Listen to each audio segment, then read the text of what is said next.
Cumprimento a todos e a todas com a graça e a paz do nosso Senhor Jesus. Quero compartilhar hoje com vocês um tema que eu considero de maior importância, de maior relevância, que é a oração dos santos. E, como todos sabemos, ser santo é ser separado por Deus.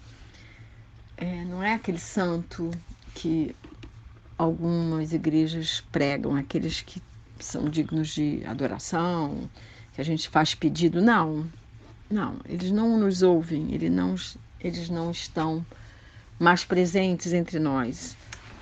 Mas aqueles santos que ainda estão vivos, essa é a oração que Deus precisa que a gente faça, porque oração é relacionamento com Deus.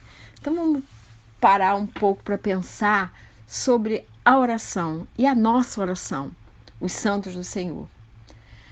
No início de tudo, havia uma conversa diária de Deus com Adão e Eva, na virada do dia. Eu sempre gosto de orar essa hora, entre 5 e 6 horas, é a virada do dia.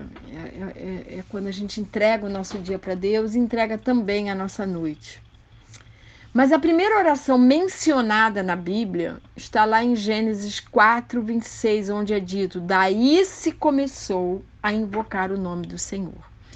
Então, como eu disse, orar é falar com Deus, é se relacionar com Deus de maneira franca, direta, aberta, buscando e invocando a sua presença. A Bíblia menciona várias formas de orar. Orar em pé, orar de joelhos, orar com as mãos estendidas, orar no templo, orar em oculto no seu quarto, orar, teve pessoas como Paulo e Silas, oraram na prisão, teve Jonas que orou na barriga de um peixe, Paulo orou na praia ajoelhado. Você pode orar como você quiser, onde você quiser, porque Deus é Espírito e Ele te ouve. O Espírito Santo habita em você porque nós somos templos do Espírito Santo, então Ele está dentro de nós.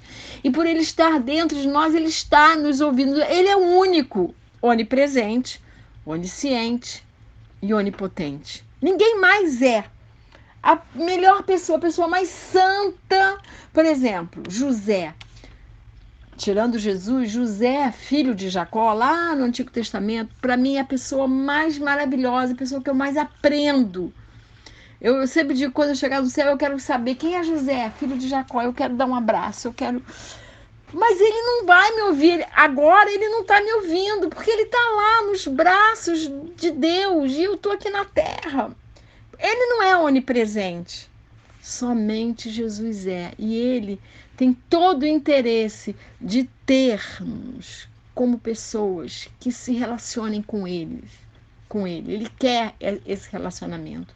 Em 1 Tessalonicenses 5,17, Paulo nos aconselha a orar sem cessar. Orar sem cessar é ter vida com Deus, é ter a plena consciência de que Ele habita em mim, então eu posso conversar com Ele o tempo todo. Orar sem cessar é orar no ônibus, é orar no trabalho, é na faculdade, é caminhando pela rua. Todo lugar é um lugar para orar. Nós temos que orar por todos os santos, por todas as pessoas que estão aqui. Vamos orar pelo nosso pastor, vamos orar pela nossa família, vamos orar pela nossa igreja, vamos orar pelos nossos governantes. Nós temos que orar sem cessar para que o nosso coração tenha prazer no amor e se horrorize diante da possibilidade da indiferença, da violência, do descaso. Isso nós temos que nos horrorizar, mas nos elevarmos o nosso coração a Deus tem que ser o nosso prazer. Então, lá eu quero ler com vocês o que está escrito em Tiago, no livro de Tiago, o irmão de Jesus, capítulo 5, de 13 a 18, que diz assim: está alguém entre vós sofrendo? Faça oração. Está alguém alegre? Cante louvores. Está alguém entre vós doente? Chame os presbíteros da igreja e estes façam oração sobre ele, ungindo-o com óleo em nome do Senhor. E a oração da fé salvará o enfermo e o Senhor o levantará. E se houver cometido pecados, ser-lhe-ão perdoados. Confessai, pois, os vossos pecados uns aos outros e orai uns pelos outros para serdes curados. Muito pode, por sua eficácia, a súplica do justo. Aí eu quero fazer um parênteses aqui. Quem é que é justo? Todos os que aceitaram Jesus como seu Senhor e Salvador. Esses são justos porque o sangue de Jesus é quem nos justifica. O sangue de Jesus derramado naquela cruz é quem nos cobre. Por isso, quem aceitou Jesus como seu único e suficiente Senhor e Salvador, esse é justo. Esse passou a ser justo, porque passou a ser justificado pelo sangue de Jesus. Continuando o texto. Elias era homem semelhante a nós, sujeito aos mesmos sentimentos, e orou com instância para que não chovesse sobre a terra. E por 3 anos e 6 meses não choveu. E orou de novo, e o céu deu chuva, e a terra fez germinar seus frutos. Tiago afirma, então, nesse versículo 16, que a oração do justo pode muito em sua eficácia, em seus efeitos. E como eu falei, como eu fiz aquele parêntese, nós somos justos porque fomos justificados pelo sangue do Cordeiro de Deus que tira o pecado do mundo.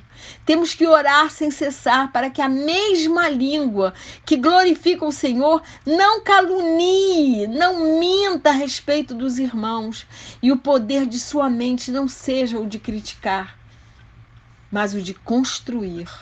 Temos que orar sem cessar para que não se perca o verdadeiro significado das coisas e os valores não se invertam. A gente vê tanto valor invertido hoje em dia. Temos que orar sem cessar para que o fluxo do Espírito Santo não cesse em nossa vida, secando os frutos, secando os dons espirituais, e o nosso crescimento espiritual vá minguando, minguando, minguando. Temos que orar sem cessar, porque sem oração não há relacionamento com Deus, não há unção, nem poder, e todas as virtudes vão parar se a gente parar de orar, ficando apenas a perigosa e legalista religiosidade dos fariseus. Orar não é a mesma coisa que rezar. Em alguns idiomas, como o inglês, a palavra é a mesma, mas a nossa língua, como é muito rica, faz uma distinção entre orar e rezar. Rezar é aquilo decorado, o tempo todo decorado, você repete como um papagaio. Mas orar não, orar é falar com Deus aquilo que está no teu coração. Temos que orar sem cessar para ir mais além em intimidade com o Senhor, nos tornando a cada dia mais semelhante a Ele. A face de Deus se revela em Cristo, e nós, contemplando a sua face através da oração e da busca pela sua presença, dessa forma seremos transformados de glória em glória.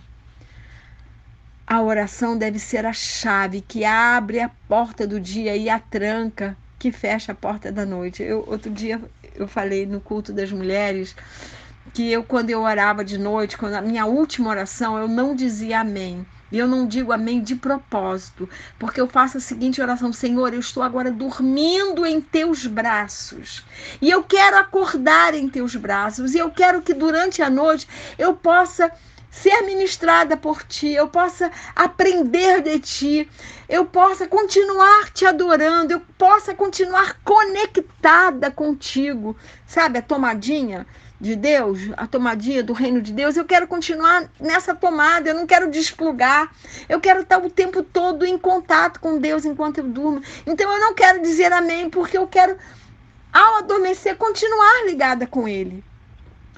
E aí quando eu abro os olhos, Senhor, eu ainda estou nos teus braços, porque é nos braços de Deus que eu quero estar. A nossa oração é mais e muito mais importante do que se possa pensar. Em Apocalipse 8, de 1 a 12, eu não vou ler, porque a proposta do podcast é ser rapidinho, né? Então, Apocalipse 8, de 1 a 12, a Bíblia nos conta que houve silêncio no céu. O silêncio era para ouvir a oração dos santos. Ah, que coisa linda. O céu se cala em expectativa para ouvir o que nós temos a dizer. Quanta honra! João observa um anjo com um incensário e muito incenso para misturar com as orações e oferecer sobre o altar. Esse incenso representa as nossas orações. Incenso era feito com sal puro. O sal puro e santo que tempera as nossas orações é a nossa vida, porque nós somos o sal da terra. Foi isso que Jesus nos mandou ser. Seja um sal da terra. João diz que viu muito incenso no incensário de ouro sendo oferecido junto com as orações dos santos.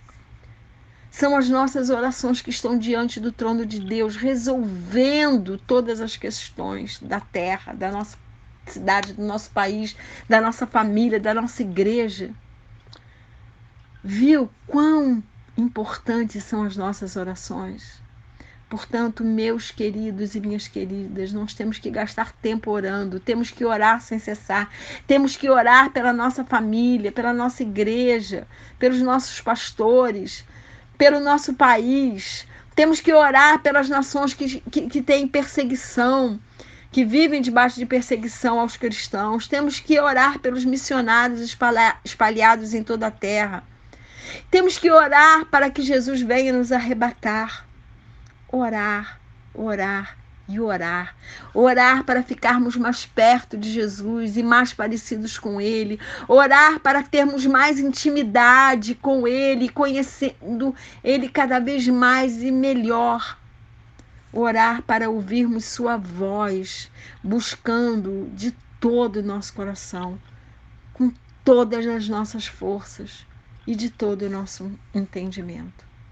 Vamos nos relacionar com o nosso Senhor e Salvador, orando sem cessar. Que Deus abençoe a todos nós. Amém e amém.